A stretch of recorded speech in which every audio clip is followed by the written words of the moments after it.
What's going on, entrepreneurs? James Mann here, and welcome to another episode of Just Business. Today, I'm going to be going over my personal budget, and this is my current budget. I'm also going to be pretty much just doing an overview of my budget over the previous decade and things that I have done personally in order to save up money to start my own business, because that's ultimately the goal of this channel, is to get you in a position to start your own business and to grow it to six figures. So just doing a quick deep dive before I get into the personal budget that you guys see here. Um, I went to school in Clemson University, and then after Clemson University, I went and joined the Army. So afterwards, as a brand new second lieutenant, my starting income was around $60,000. And it's really important that it doesn't matter if you want to start a business now or you're looking to start a business in the future. You have to get your money from somewhere, and you have to work in the system long enough in order for you to save up that money. Now, a lot of people will dive into their own business without having a plan and without having the funds available to get it up and off the ground. And that's why more oftentimes than not, it doesn't succeed and it's not successful. So what I did as a brand new second lieutenant is I lived cheap. And what I mean by living cheap is I saved 80% of my income. Now, I lived off of 20% of $60,000, and that's still plenty. That's pretty much like making a minimum wage job. And yes, I had to make sacrifices, but what that does is that positions you in a unique way where you are going to have a lot more money and a lot more opportunities earlier than your peers that are going out blowing several $100s at a bar each weekend. I mean, I still went out every now and then. I would bring a flask with me and buy one drink, and that's what I did, and it saved me tons of money over the long run. So you got to think like that and get creative. Another thing I did, which I credit being able to save a lot each month, is I lived with multiple people. Now, I'm a pretty social person. Some of you guys may not be, but instead of having to get a one-bedroom apartment for $1,400, I got a house with three other people, and my rent was $325 a month plus utilities. So under $500 for everything. So that's an extra $1,000 a month, $12,000 a year, just from that one choice. So a lot of people, even with making a lot of money, they elevate their standard of living, which what I have recently done. And with our house payment, you guys can see it right there. But they elevate their standard of living, so it doesn't necessarily matter how much they're making.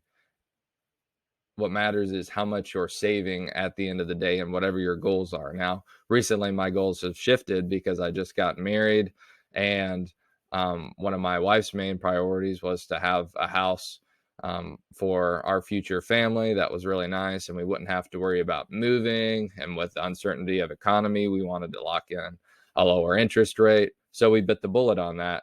And I'm like, okay, this is our new standard. Let me go out and make more money and work harder and continue to grow my businesses.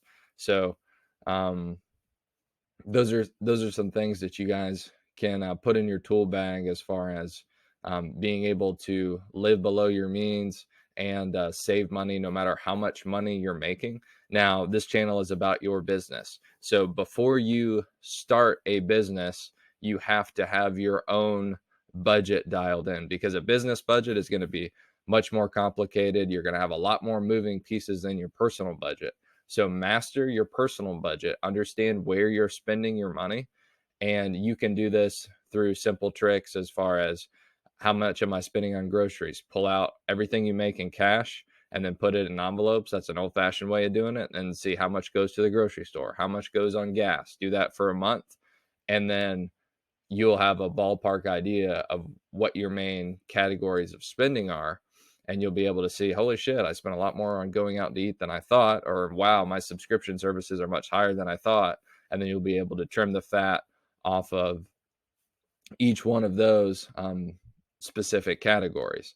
Another thing too is while you're in this budgeting phase uh, for your business and for yourself, there's nothing to stop that stops you from going ahead and putting together your business plan and getting everything ready for you to launch your business. In fact, it's going to motivate you to save more money because you're going to have a concrete number available that you need in order to start your business and get it off the ground and up and running.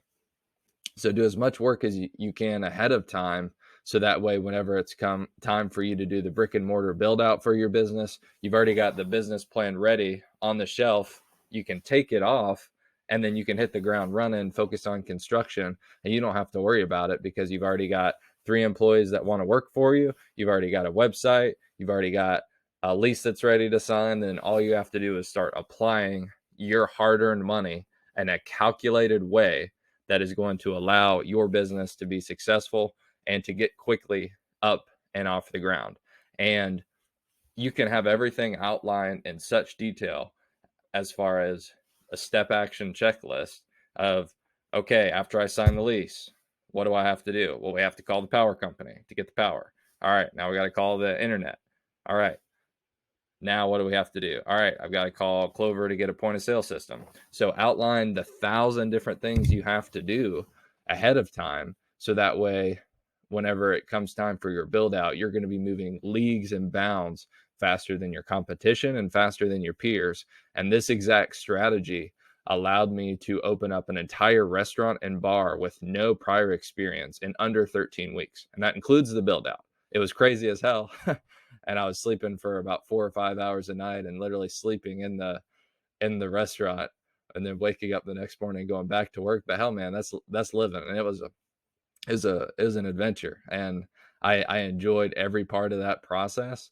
And yeah, I mean, I loved it. And I got so much enjoyment out of seeing that business start after working so hard.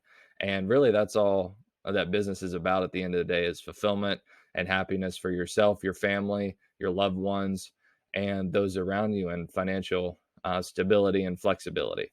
Now, I'm going to dive specifically into my personal budget here. Now, this is just a rough budget for myself and my wife, but you guys can take this as a guideline for going about developing your own budget.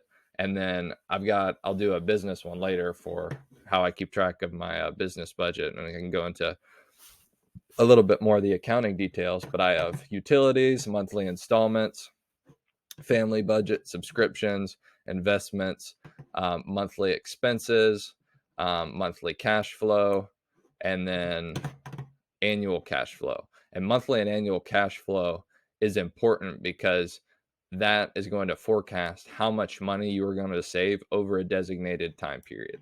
And then what I like to do down here is individual things that you do, whether you borrow some money for somebody else, how much money you have on a card, are you planning to, get a vehicle, other big expenses that are coming up in the shoot, or spending priorities that you guys can keep on your horizon that aren't normal expenses. So maybe it's having a child, maybe it's moving. So you guys can prepare and budget for that. So going over just utilities, phone, power, water, internet, gas, nothing crazy there.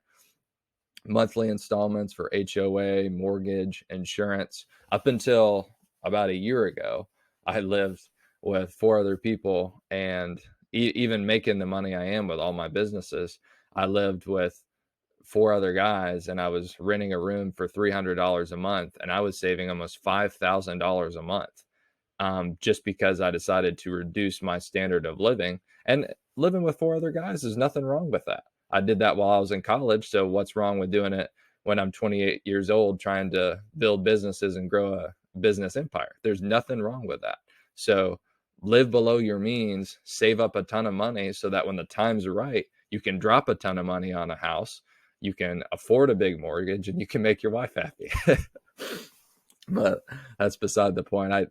even now, I wouldn't recommend financially for getting a mortgage that large by any means. That was just something that was it was my wife's main priority, and for our relationship, you have to make sacrifices. So I'm just gonna work that much harder with my own businesses in order to compensate for that and drive on. Anyway, subscriptions. So I did have other subscriptions. I have Audible, which is covered through my Amex, Beachbody, which is a workout program for my wife. Course Hero helps me out with my MBA at UNC Chapel Hill, and then Google Data. Um, Investments here. This is a target for like how much you want to move into different investment accounts. And then I have our monthly expenses here, as well as our different family budget. And one of the things that I like to do is if you don't want to use the cash method, you can go and you can get a credit card and literally put all your expenses on a credit card. And at the end of the month, pay it off every month. You can look at the report and you can see your different categories of spending. You're also going to get cash back and you're going to build credit. And you need to do that at a young age in order to be able to afford loans and do all this other kind of stuff. Because I have creditors approaching me all the time now that, hey, you can take out a $50,000 loan and it only costs $55,000 to pay it back. But when I was getting started, I couldn't do any of that. So I had to save up the money myself. And then the higher you climb up the ladder, the more opportunities present themselves for you. Going through monthly cash flow, and then this is how much I make per month with the Army. Bryce just started a residency, so that's her take home after taxes. And then this is just a ballpark of how much I pay myself per month with these companies after all of our company expenses and reinvesting into the companies. We just rented out one of the bedrooms in our house, so we're getting an extra $800 a month there. Utilize whatever assets you guys have, your living space, to make more money for you.